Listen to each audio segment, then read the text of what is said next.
কর্তার আজ হুকুম হয়েছে ভাঙা ডিমের রেসিপি খাবে, সেই কথা মাথায় রেখে আজকে আমি ভাঙা ডিমের রেসিপি তৈরি করলাম। কাছে দূরে দেশে ও দেশের বাইরে সবাইকে এই রেসিপিটা দেখার জন্য অনুরোধ রইল। আমি সুপ্রিয়া, আমার এই ছোট্ট চ্যানেলে তোমাদের সবাইকে স্বাগত জানাই। আশা করি সবাই সুস্থ আছো, ভালো আছো। 3খানা ডিম আমি ভেঙে নেব।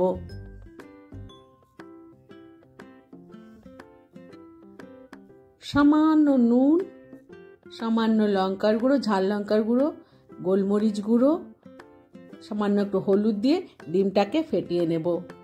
একটু মশলা বেটে নেব, রসুন, 4টে কাজু বাদাম, টমেটো একটা, সামান্য জিরে, সামান্য ধনে, আদা, সামান্য হাফ টুকরো পেঁয়াজ দিয়ে মশলাটাকে পেস্ট। বাড়িতে যে তড়কা প্যানটা ছিল সেই তড়কাটা ননস্টিকেরই তড়কা প্যান, সামান্য একটু তেল দিয়ে ডিমগুলোকে গোল গোল করে ভেজে নেব। আমি যেভাবে এই ডিমের রেসিপি তৈরি করছি তোমরাও একবার ভাঙা ডিমের এইভাবে রেসিপি তৈরি করে খেয়ে দেখো। আশা করি তোমাদের কাছে ভালো লাগবে। ভালো লাগলে বন্ধুদের মধ্যে শেয়ার করে দিয়ে লাইক ও কমেন্ট করতে ভুলো না কে কোথা থেকে দেখছো।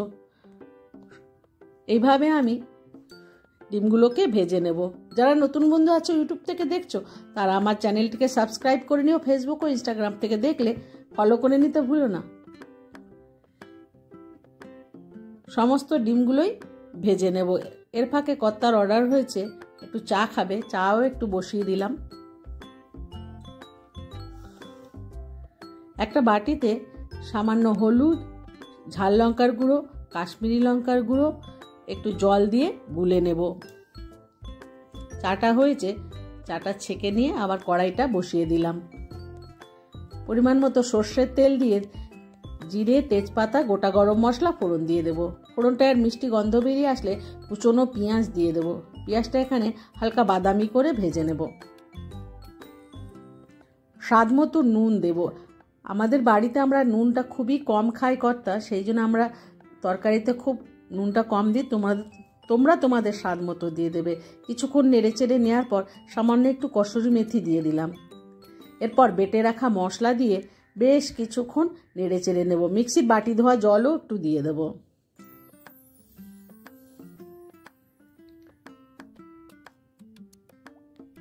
বেশ কিছুক্ষণ নেড়ে চেড়ে নেওয়ার পর যে গুঁড়ো মশলাটা আমি ভিজিয়ে রেখেছিলাম সেই গুঁড়ো মশলা দিয়ে দেব। দিয়ে মশলাটাকে কষিয়ে নেব।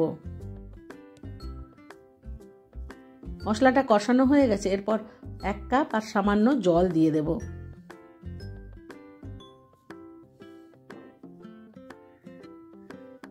খুন্তি দিয়ে ভালো করে কড়াইয়ের গা থেকে মশলাটা লেগে আছে, কড়াইয়ের গা থেকে মুছে দেব।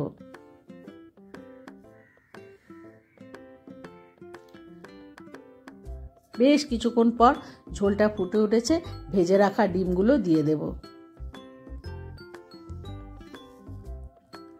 এই ঝোলটা সমস্ত ডিমটা টেনে নেবে, একদম ফুলে মোটা মোটা হয়ে যাবে।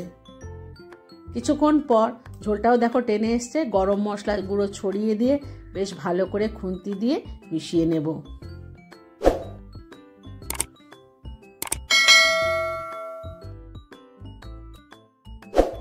গরম মশলা দেওয়ার পর একটু সময় ফুটিয়ে গ্যাস বন্ধ করে দেবো। দিয়ে নামিয়ে নেব। নামিয়ে গরম গরম পরিবেশন করে দেব।